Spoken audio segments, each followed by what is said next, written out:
y es el tema de portada. Hoy el presidente Alberto Fernández va a presentar el proyecto de la reforma judicial.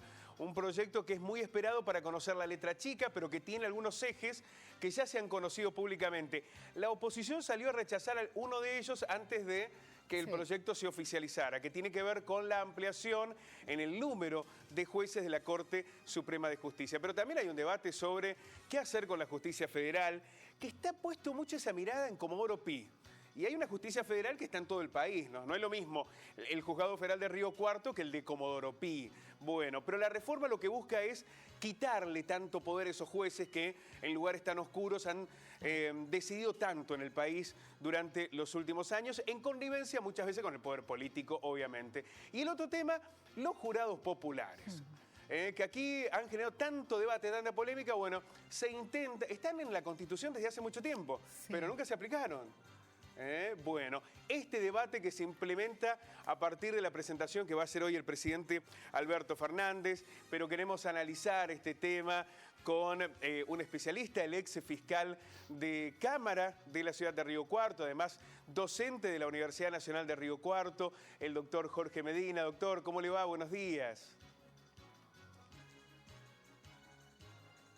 Vamos a intentar tomar contacto con el doctor Jorge Medina para analizar junto a él esta realidad de la presentación del proyecto de reforma judicial que se impulsa en todo el país, que tiene esa mirada puesta. Me parece que ese fue el puntapié, además, lo que ha sucedido en los últimos años en el Foro Federal, ¿no? En Comodoro Pi, con tantos nombres de jueces que parecían tener un poder inconmensurable y que tienen que ver también con sus vinculaciones con el poder político. Muchas causas, y esto fue más allá del gobierno de turno. Esto tiene que ver con la manipulación natural que ha habido de la justicia en el fuero federal. Que esto no ocurre, evidentemente, en el interior, por lo menos en los mismos términos, ¿no? La justicia federal que podemos tener aquí en Río Cuarto no puede ser comparable con la de algunos jueces y fiscales que están allí en Capital Federal. Ahora sí, hemos tomado contacto con el doctor Jorge Medina. Hola, doctor, buenos días. Buen día, Pablo. ¿Cómo estás? Buen día para todos. Muy bien, doctor. Un verdadero placer. Doctor, uno puede coincidir inmediatamente, sea cual fuere el lugar donde nos posicionemos, de que hay una necesidad de reformar la justicia. Ahora, ¿hacia dónde debe ir esa reforma en una de las instituciones más cuestionadas hoy en la Argentina? Sí, Pablo, yo entiendo que la reforma debe ser multidimensional. O sea, no basta solamente con pasar de un sistema inquisitivo o mixto, como tiene la justicia federal, a un sistema acusatorio, sino que además deben realizarse otras reformas que son más importantes. ¿Por qué digo multidimensional? Porque debemos tener una justicia ya con una perspectiva de género, con un fuerte acento en lo que son los derechos humanos y fundamentalmente la quita de ese poder que tienen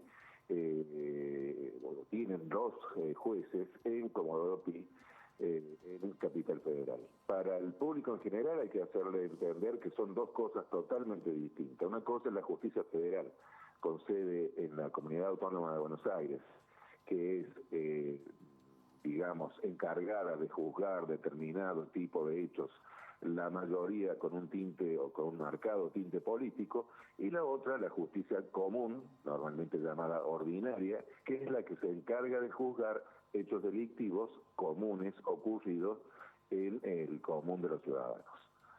O sea que esa reforma implica también el nombramiento de muchos fiscales de instrucción que sean los que lleven la causa y la instauración de lo que va a llamarse un sistema acusatorio puro. Si usted quiere, yo le puedo especificar en qué consiste el sistema acusatorio. Sí, brevemente, doctor, nos gustaría conocer. Bueno, básicamente el sistema acusatorio, el juez deja de tener protagonismo en la recolección de la prueba durante lo que se llama el periodo de instrucción de la causa.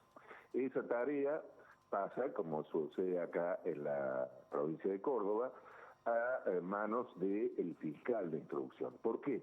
Acá vamos a tener tres partes netamente diferenciadas, lo que se llaman los sujetos esenciales del proceso. Por un lado, vamos a tener la persona en conflicto con la ley penal. Enfrente de él vamos a tener el fiscal, que va a ser el encargado de recolectar toda la prueba. Y en el medio, como si fuera un árbitro, lo que es el juez de control, o en otros lados se llama juez de garantías. Es decir, el juez lo único que hace, observa y trata de equilibrar que esa paridad de partes que existe entre el fiscal y la persona que está imputada, acompañado de su defensor, se materialice en lo que se denomina la garantía de defensa en juicio. Luego ya un tribunal en el juicio propiamente dicho, la audiencia del debate que ustedes conocen, decidirá en sala unipersonal, en sala colegiada o en juicio por jurados la responsabilidad o no de esa persona por un delito que se le atribuye. Eso sintéticamente sería el sistema acusatorio. Doctor, bueno, también lo que más se está solicitando es cambios en el Fuero Federal porque hay como muchas dudas también con respecto a ese tema. ¿Cuáles serían los cambios sustanciales en el Fuero Federal? Precisamente ese. Debemos decir que el Código de Procedimiento Federal en este momento ha sido reformado y está siendo utilizado en provincias como Salta y Jujuy, por ejemplo, a modo de globo de ensayo. Puntualmente sería pasar, es un cambio radical en el sentido de que se cambia de un sistema inquisitivo a un sistema mixto, que es donde el juez tiene ese poder de detener a la persona, de buscar la causa. Lo que cambia es que antes en una sola persona tenía todo ese poder, es decir, tenía el poder de investigar y luego de juzgar.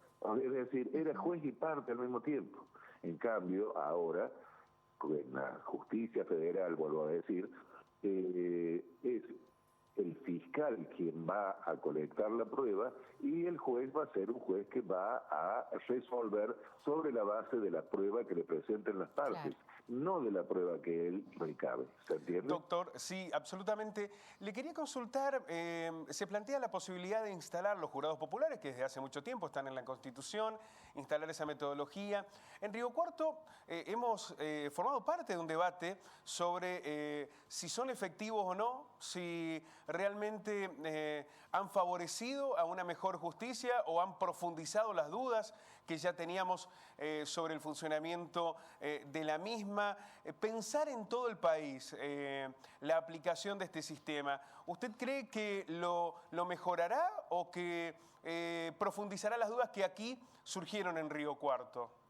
El tema, Pablo, con el juicio por jurados, es que debe haber una adecuada instrucción del jurado popular para la tarea que va a desempeñar. Usted imagínese que un señor que es farmacéutico, o que tiene un taller mecánico, o que se dedica a la actividad rural, o un docente, no tiene una formación técnica como para resolver un caso. Vamos a poner un caso que fue resonante, el caso del señor Medina con el crimen de la señora que tenía el negocio en la calle San Martín, que fue muy polémico porque el fiscal pide la absolución sobre la base de la duda y el jurado popular, a instancia del querellante particular, termina condenando. Creo que todos lo recuerdan. Sí, claro. Bien. ¿Qué pasa? ¿Dónde está el gran problema? El gran problema está en que el Poder Judicial debe tener los métodos como para que esos jurados populares tengan cierta educación jurídica, lo que yo llamo la alfabetización jurídica, ¿sí? Porque uno puede ser muy competente en química, en física, en medios de comunicación, etcétera, pero el derecho exige ponderar determinadas circunstancias en las que los fiscales son debidamente instruidos, ¿sí? Y esto pasa en todos los lugares del mundo. Yo siempre sostengo que el jurado popular es una suerte de democratización de un poder del poder judicial, que en sí no tiene un funcionamiento democrático, toda vez que los jueces son personas escogidas, etcétera, etcétera, de carrera, los fiscales. Es decir, de pronto irrumpen en la administración de justicia personas que nosotros denominamos legos, es decir, no tienen formación jurídica. Entonces, el gran tema, digamos que la cuestión pendiente es que esas personas reciban una instrucción suficiente y, por otro lado, la implementación de un mecanismo que permita fundamentar la decisión del jurado. Se puede hacer mediante un secretario relator, se puede hacer mediante distintas figuras, pero yo creo que es una de las falencias. Es decir, nuestro sistema procesal y la Constitución provincial y la Constitución nacional dicen que las resoluciones de los jueces deben ser motivadas. ¿Qué quiere decir motivadas? Fundamentadas, justificadas. Bien. Lo que pasa en el juicio por jurados nuestro, por ejemplo, que ha traído tanta discusión, es justamente los jurados no justifican su resolución y no reciben la adecuada instrucción previa que tiene que existir para poder llevar adelante este tipo de juicio y llegar a una resolución. Y por otra parte, algo que es muy importante, el tribunal técnico no puede tener contacto con el jurado popular. ¿Por qué? Porque el tribunal técnico puede eventualmente contaminar, entre comillas, la decisión del jurado, porque el jurado dice, y si lo dicen los jueces, es porque ellos saben más y bueno, vamos para ese lado. No, directamente esto tiene que ser mediante lo que se llama la íntima convicción, pero teniendo determinadas pautas que son muy importantes a la hora de decidir la situación legal de una persona. Si no ocurre lo que ocurrió en estos hechos, que ha caído tan mal en la población y la imagen que la gente tiene de la justicia. Es decir, la reforma de la justicia lleva también a que deba un poco ponerse la idea en los integrantes del Poder Judicial de que son funcionarios públicos y más que funcionarios públicos son servidores públicos. Es decir, no están en una torre de cristal totalmente alejados de lo que es la realidad. Entonces, ¿por qué? Porque cuando hay un divorcio del Poder Judicial de lo que es la realidad cotidiana de la población, ocurre el desprestigio al que hacemos referencia. Doctor, le agradecemos muchísimo este análisis, es el primero de los muchos que seguramente van a suceder a partir de ahora. Hoy por la tarde el presidente Alberto Fernández va a presentar este proyecto en el que hay muchos elementos en debate. La justicia es uno de los poderes del Estado y una de las instituciones más cuestionadas hoy socialmente.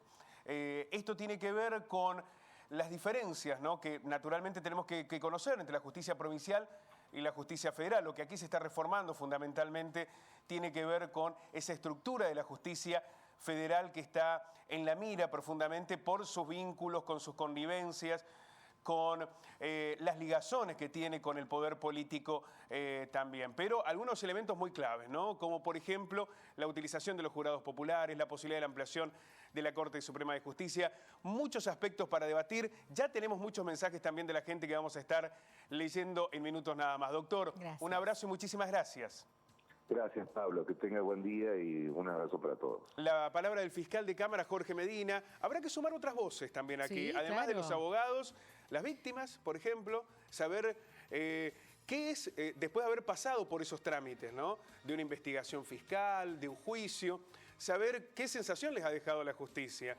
Porque habrá que escuchar a todos, y no que sea un análisis corporativo que muchas veces se da de mirarse hacia adentro, hacia el ombligo, y no observar cuáles son las demandas sociales que hoy tiene la justicia, que son muchísimas. Y hoy a las 16, va a presentar el presidente esta reforma y se van a conocer más detalles, porque como vos lo decías al comienzo, todavía no se ha dado a conocer tantos puntos. Vamos a ver si se tiene en cuenta justamente todas las partes, como decías vos. Bueno, vamos a dar una vuelta.